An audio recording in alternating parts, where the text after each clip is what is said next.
to me doubly great because they are direct and kind. We won because we are audacious. One could not help but be moved by the colossus of our invasion. It was a bold and mighty thing, one of the epics of all history.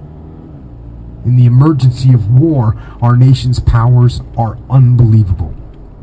The strength we have spread around the world is appalling even to those who make up the individual cells of that strength.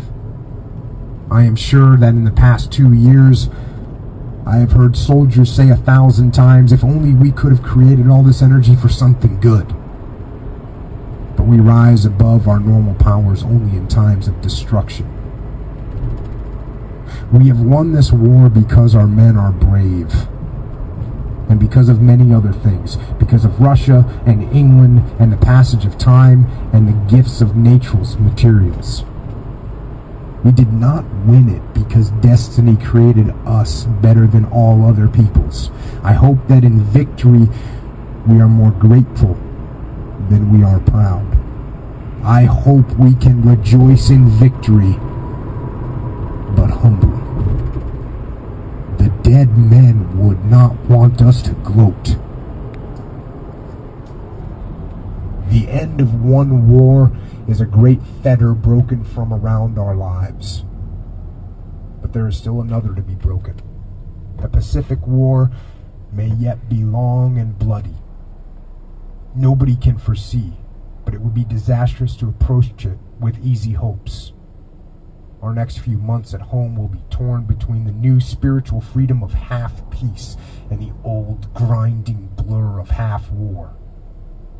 It will be a confusing period for us. Thousands of men will be returning to you soon. They have been gone a long time, and they have seen and done things and felt things you cannot know. They will be changed. They will have to learn how to adjust themselves to peace. Last night we had a violent electrical storm around our countryside. The storm was... So that's Jocko reading from Ernie Pyle's book. Whew. So today is Nick McCaskill's birthday. And I went surfing the other day. It was completely and totally awesome. Definitely one of the best days surfing for me in Texas. I'll give it top 20. And I've got a top 100 of all-time surfing days. Mainly a deal in the top 10, but I'll give this. It was a top 20 day. Nice, down the line, just 7 guys out in the water, trading waves, just. So that was pretty good. I don't know. Cody, how you doing? Cody's good. Cody likes the frisbee. He's getting pretty good at it. He can hit it with his nose and then almost recatch it. And if it's a good throw, he can get it pretty good. He's got a good little jump, so maybe he's got a future. What do you think? No? Alright, Nick McCaskill. Dude. Alright, first time I met Nick was when we were both cones, and he had passed Indock already and was at Kirtland, and he came to San Antonio for something, and I was at my godfather's house, and he came there, and and I'm like, and he, first time I met, Golf Foxtrot, he was just graduated, and he's like, you're not gonna make it. He told me this years later, because he's like, you're too short and you smile too much, is what he told me, and it was why I would never make it through Indock. And so Nick's like,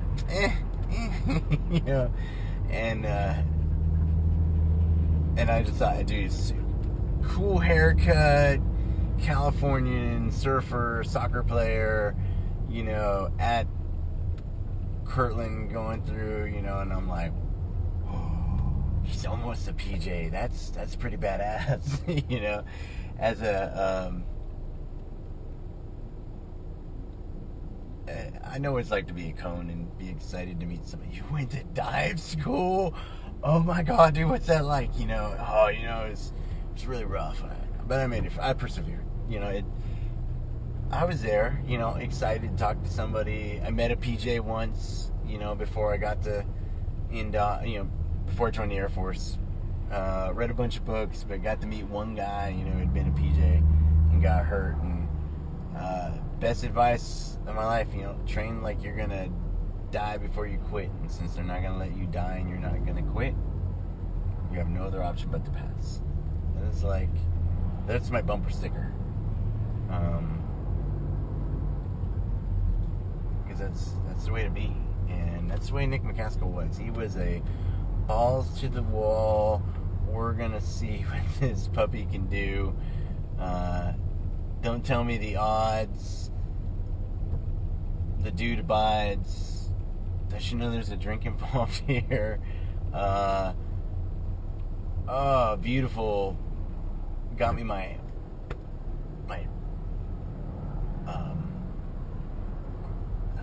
the leather jacket, you know, the fighter pilot leather jacket, throw a scarf on, and he got us those, which are, you know, if you're going to be in the Air Force, you got to have a flight suit, and you got to have the jacket. You don't get to wear it that often, and it's, you know, whatever, but I remember the first, Kingsley, we were flying in Germany, and I was freezing, and we were all in flight suits, and I couldn't wear anything over my flight suit because I had his leather jacket, and I was like, wow. And then he had his beret, and he always had a good beret, perfectly tilted. I prefer my beret to cover half my face, so that way, it's the best way, but you gotta wear it like with attitude, you know, just boom. I don't know how many times I've been stopped by cops. So like, if blah, blah, blah, says you must wear your beret at a straight angle and all this, and must not do this. And but so when I was a student, they were oh man, I don't know if I can admit to this. Well, all right, so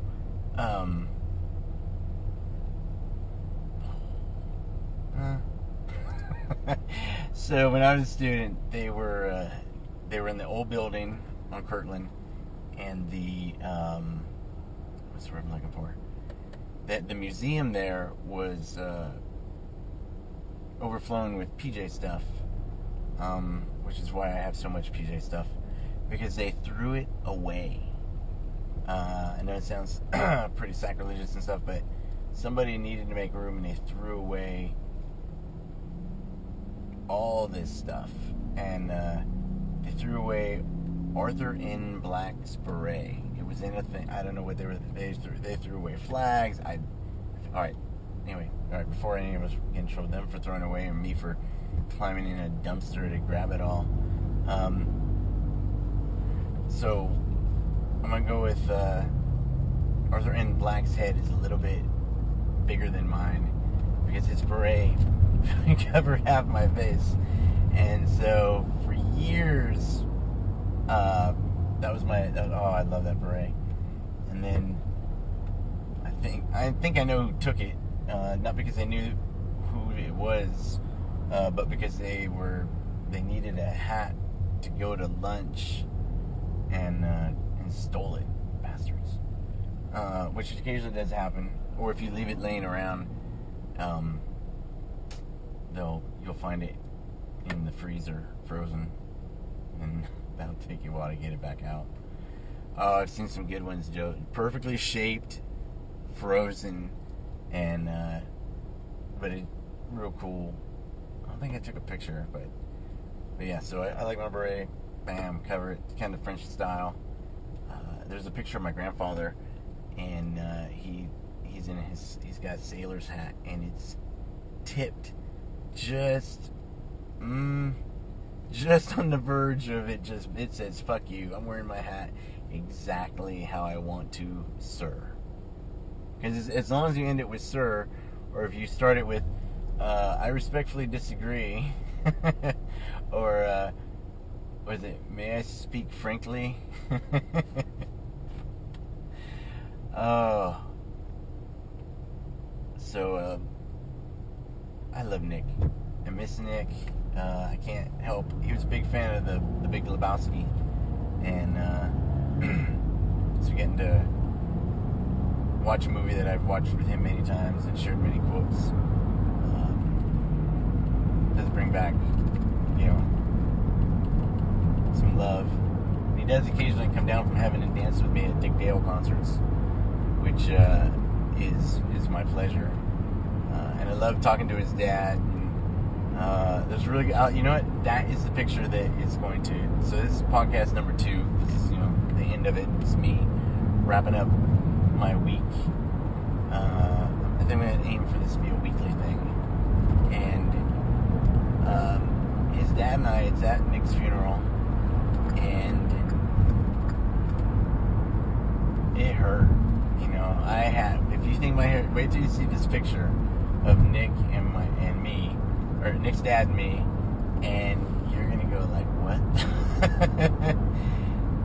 That is how badly I was hurting when he died. Like, that just, that was what pushed me over the edge.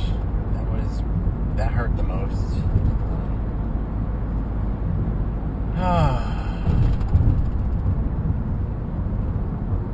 And they all hurt. Not one of them hurts less than having your heart totally cut in half. And this one hurt worse than that.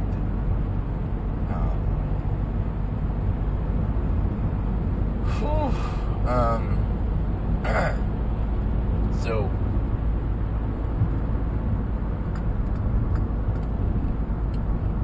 at the funeral, his dad and I are having a good laugh, and because we're telling a joke about Nick, and it was as important as Lachey's hug. It was as important as the love of my children, period. Like, it was good, and I think he needed it too. And I love the McCaskill family. They are salted the earth people, very good people. Nick's daughters, beautiful young women, talented, lots of love in their hearts.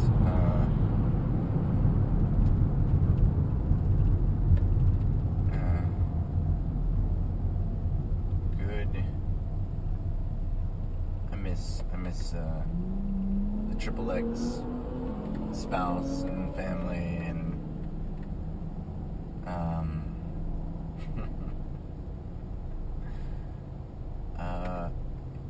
his operating initials were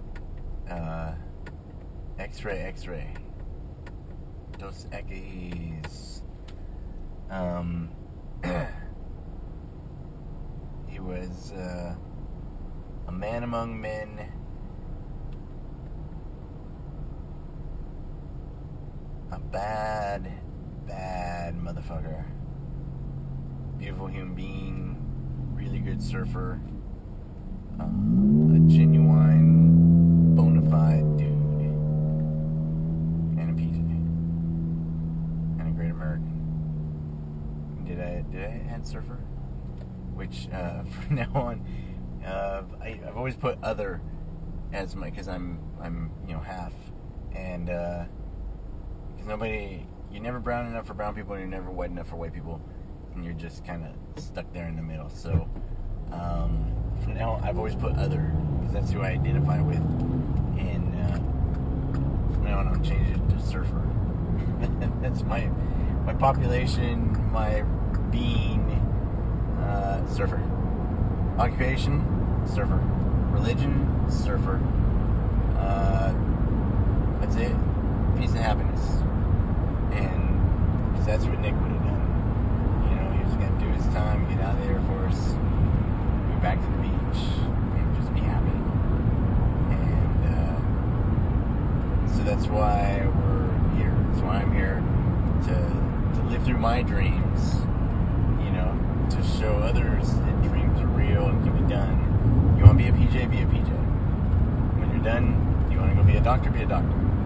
Whatever you want to do, if pararescue is what you want to do, and if you do it with every ounce of your being,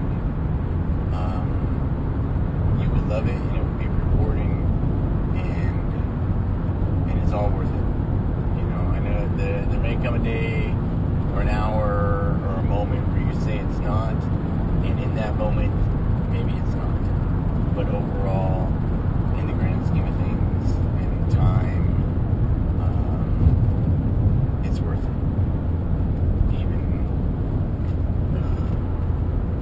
Even having your heart ripped in half, and then some, because you get to meet good people like Nick McCaskill and go surfing with them, and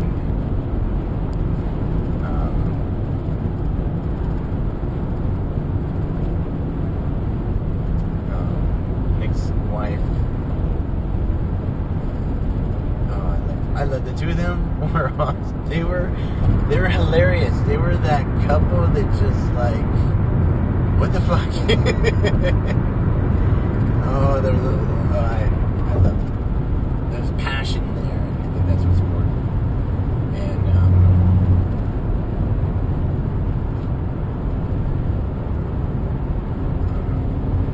so